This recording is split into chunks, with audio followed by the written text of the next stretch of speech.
चलिए शुरू करते हैं। लेकिन हाँ, एक मिनट, इससे पहले कि हम इस जीरो से हीरो वाले सफर पर निकलें, एक बहुत बहुत जरूरी बात समझ लेते हैं। ये जो भी हम बात करेंगे ना, ये सब सिर्फ आपको सिखाने के लिए है, एजुकेशनल पर्पस के लिए। इसे कोई फाइनेंशियल एडवाइस मत समझिएगा। पैसा आपका है तो फैसला भी आपका होना चाहिए।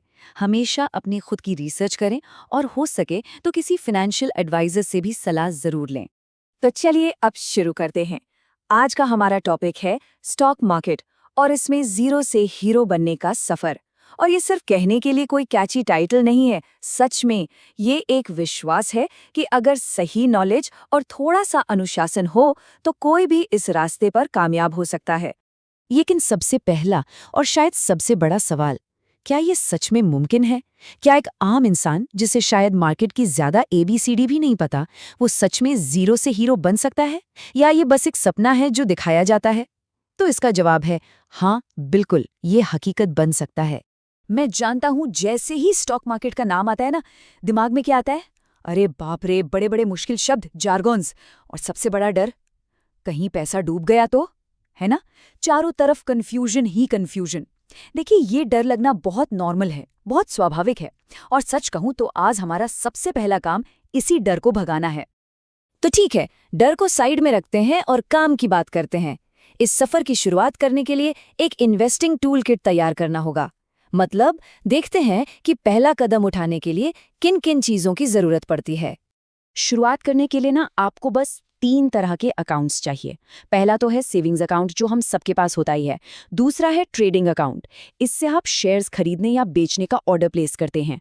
और तीसरा है डीमैट अकाउंट, इसे आप एक डिजिटल लॉकर समझिए, जहां आपके खरीदे हुए शेयर्स एकदम सेफ इलेक्ट्रॉनिक फॉर्म में रखे जाते हैं। और सबसे अच्छी बात क्या है पता है, कि ये सारे अकाउंट्स खोलना अब बच्चों का खेल है। जैसे आप ये KYC का प्रोसेस देख रहे हैं, सब कुछ ऑनलाइन है। बस ब्रोकर के पोर्टल पर जाइए, अपना आधार नंबर डालिए, फोन पर एक OTP आएगा, कुछ बेसिक डिटेल्स भरिए और बस हो गया काम। मतलब पूरी तरह से डिजिटल और कुछ मिनटों का काम है ये। चलिए, तो अकाउंट्स तो तैयार हो गए। अब सवाल है कि पैसा लगाएं कैसे? और यहीं पर एंट्री होती है असली हीरो की, SIP। इसकी ताकत का बस एक ही मूल मंत्र है, शुरुआत छोटी करो पर नतीजा बहुत बड़ा पाओ। तो ये SIP आखिर है क्या भला? इसका पूरा नाम है सिस्टमैटिक इन्वेस्टमेंट प्लान। मतलब ये हर महीने एक फिक्स्ड अमाउंट को म्यूचुअल फंड में इन्वेस्ट करने का एक डिसिप्लिन्ड तरीका है। इसका फायदा ये है कि जब मार्केट नीचे होता है तो आपको ज्यादा यूनिट्स मिलते हैं, और जब मार्केट ऊपर होता है तो कम। इससे आपकी एवरेज कॉस्ट बेहतर हो जाती है और रिस्क भी कम हो जाता है। और सबसे मजेदार बात, आपको इसके लिए लाखों करोड़ों रुपए नहीं चाहिए। आपकी इन्वेस्टमेंट जर्नी सिर्फ 500 रुपए महीने से भी शुरू हो सकती है। जी हाँ, आपने सही सुना, सिर्फ 500 रुपए से। अब देखते हैं असली जादू, इसे कहते हैं पावर ऑफ कंपाउंडिंग। जरा इस चार्ट पर नजर डालिए। मान लीजिए कोई हर महीने 25,000 रुपए की SIP करता है, और हम बस एक अंदाजा लगा रहे हैं 12% के रिटर्न का। तो 15 साल में ये रकम पता है कितनी हो जाती है? लगभग 1.18 करोड़। रुके नहीं, इसको 5 साल और चलने दिया तो 20 साल में ये हो गए 2.29 करोड़। और अगर 25 साल तक टिके रहे तो ये रकम 4.25 करोड़ तक पहुंच सकती है। सोचिए, यही तो कमाल है। इन्वेस्टिंग में ना आपका सबसे बड़ा दोस्त पैसा नहीं बल्कि समय है। अच्छा, तो अब हम SIP की ताकत समझ चुके हैं। अब बात करते हैं आपके 2026 के गेम प्लान की। एक अच्छी सॉलिड स्ट्रैटेजी बनाएं तो बनाएं कैसे? देखिए, एक्सपर्ट्स हमेशा एक बैलेंस्ड पोर्टफोलियो बनाने की सलाह देते हैं। इसे कहते हैं एसेट एलोकेशन। जैसे कि आप अपना 70% पैसा इक्विटी में लगा सकते हैं, मतलब कंपनियों के शेयर्स में जो लंबे समय में सबसे ज्यादा ग्रोथ देते हैं। 20% पैसा डेट में, जो सरकारी बॉन्ड्स जैसे होते हैं और स्टेबिलिटी देते हैं। और बाकी 10% गोल्ड में, जो अक्सर तब काम आता है जब शेयर मार्केट थोड़ा गड़बड़ा रहा हो। अब सवाल है कि उस 70% इक्विटी वाले हिस्से में कहाँ इन्वेस्ट करें? तो शुरुआत के लिए कुछ अच्छे ऑप्शंस हैं, जैसे लार्ज कैप फंड्स, जो देश की सबसे बड़ी और स्टेबल कंपनियों में पैसा लगाते हैं। फिर हैं फ्लेक्सी कैप फंड्स, जहां फंड मैनेजर को पूरी आज़ादी होती है कि वो मार्केट के हिसाब से किसी भी साइज की कंपनी में इन्वेस्ट कर सकता है। और मल्टी कैप फंड्स, जो बड़ी, मीडियम और छोटी तीनों तरह की कंपनियों का मिक्सचर रखते हैं। हाँ, एक बात का ध्यान रखें, थीमैटिक फंड से शुरू में बचना चाहिए क्योंकि वो किसी एक सेक्टर पर फोकस करते हैं और थोड़े ज्यादा रिस्की हो सकते हैं।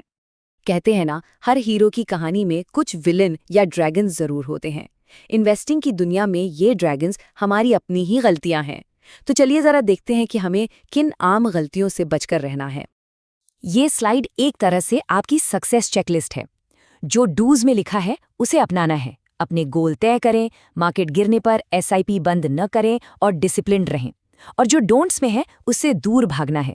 किसी की हॉट टिप के पीछे मत भागिए, घबरा कर कभी मत बेचिए और प्लीज कभी भी लोन लेकर इन्वेस्ट मत कीजिए। और जैसा कि आनंद राठी वेल्थ के चिराग मुनि कहते हैं, सबसे बड़ी गलती है धैर्य खो देना। बस ये एक लाइन स्टॉक मार्केट का पूरा सार है।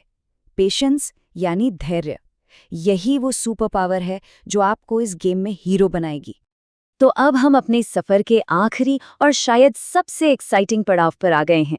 बस एक बात याद रखनी है, ये सफर जारी रखने का है, रुकने का नहीं। और अगर आप टिके रहे ना, तो जो इनाम मिलेगा वो आपकी सोच से भी बड़ा हो सकता है। यहाँ एक और जबरदस्त स्ट्रैटेजी है, स्टेप अप एसआईपी। इसका मतलब सिंपल है, जैसे जैसे आपकी सैलरी या इनकम बढ़ती है, आप हर साल अपनी एसआईपी का अमाउंट थोड़ा सा, मान लीजिए 10% बढ़ा देते हैं। अब इसका असर देखिए, 25,000 की एसआईपी 20 साल में 2 करोड़ बनाती है। लेकिन अगर आप सिर्फ 10% का स्टेप अप करते हैं तो वही 2 करोड़ सिर्फ 15 साल में बन सकते हैं। और अगर 20 साल तक ये स्टेप अप जारी रखा तो आपकी रकम लगभग दोगुनी यानी 4 करोड़ के पास पहुंच जाएगी। ये है असली पावर अप। दी 80-20 इन्वेस्टर ने ये बात बिल्कुल पते की कही है। कंपाउंडिंग की शक्ति को सही मायने में समझने का एक ही तरीका है, अपनी खुद की इक्विटी एसआईपी शुरू करें और इसे अनुभव करें। क्योंकि ये बातें सुनने में अच्छी लगती हैं, लेकिन जब आप इसे खुद होते हुए देखते हैं ना, तो मज़ा ही कुछ और होता है। तो बस याद रखिए, आपका जीरो से हीरो का सफर कल से नहीं, किसी और दिन से नहीं, बल्कि आज से अभी से शुरू हो सकता है। बस पहला कदम उठाइए, रास्ते में सीखते रहिए और डिसिप्लिन रहिए। यकीन मानिए, सफलता जरूर मिलेगी। और हाँ, जाते जाते एक बार फिर वही जरूरी रिमाइंडर, ये सारी जानकारी सिर्फ और सिर्फ शिक्षा के लिए थी। कोई भी निवेश करने से पहले प्लीज अपनी रिसर्च अच्छे से करें या किसी सर्टिफाइड फाइनेंशियल एडवाइजर से सलाह जरूर लें। बहुत बहुत धन्यवाद।